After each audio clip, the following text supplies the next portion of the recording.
For the past 8 years, the number of Israeli civilians within the range of rocket terror has grown to approximately 1 million people living under a constant threat of over 10,000 rockets and mortars. In 2005, the Israel Defense Forces withdrew completely from every last millimeter of the Gaza Strip, giving the local population an opportunity to take their destiny into their own hands.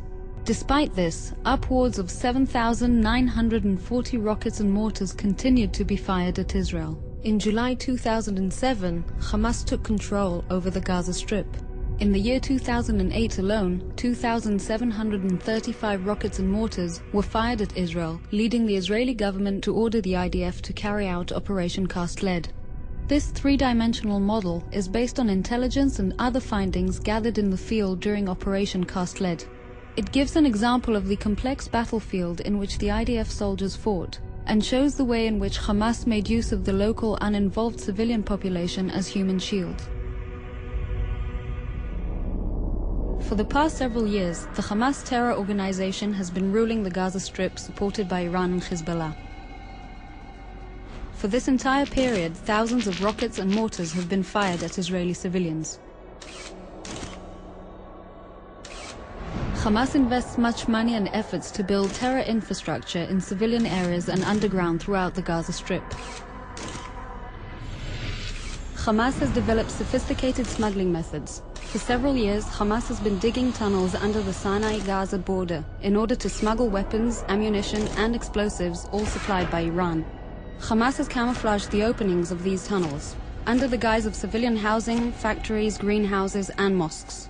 Tons of explosive materials, powerful explosive devices, rockets, RPGs, grenades, assault rifles, missiles, and anti-tank rockets have all been smuggled through these tunnels and stored in these civilian homes, mosques, schools, and hospitals.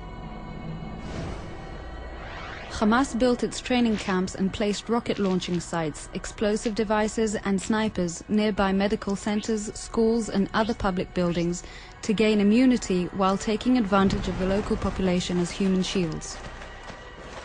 Hamas used the large open spaces in mosques in order to store weaponry in opposition to international law, and has in such a way turned these locations into battle zones.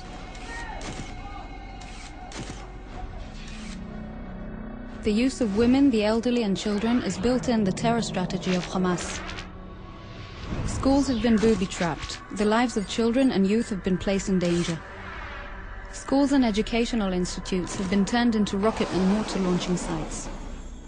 In many instances, Hamas deliberately prevented the local population from leaving the areas of battle with the intention of using them as human shields, so as to prevent the IDF from hitting terror infrastructure. When an explosive device is detonated and the house is destroyed, Hamas puts the blame and responsibility on Israel for hitting civilians and property. Tons of explosive materials and underground explosive devices were found hidden in the streets. The explosive barrels targeted armored vehicles such as tanks and personnel carriers. These types of explosives were placed close to buildings, including those with people inside, so that the demolished building would also serve as obstacles for the advancing forces. In this example, a building where terrorists were hiding has been hit. This caused secondary explosions in the adjacent building, making it collapse due to the many additional explosive devices hidden inside. In an attempt to gain protection, Hamas positioned its rocket launching sites by public buildings such as medical centers, soccer fields, the Palestinian Association for the Rehabilitation of the Disabled, and gas stations. Hamas chose the place and the tactic of using uninvolved civilians as human shields.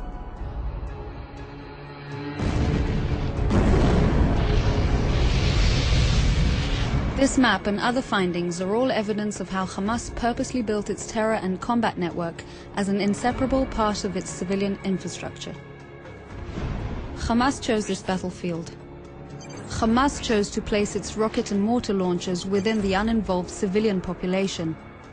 Hamas chose to build its fortifications and place its explosive devices and snipers deliberately between buildings in which people were hiding.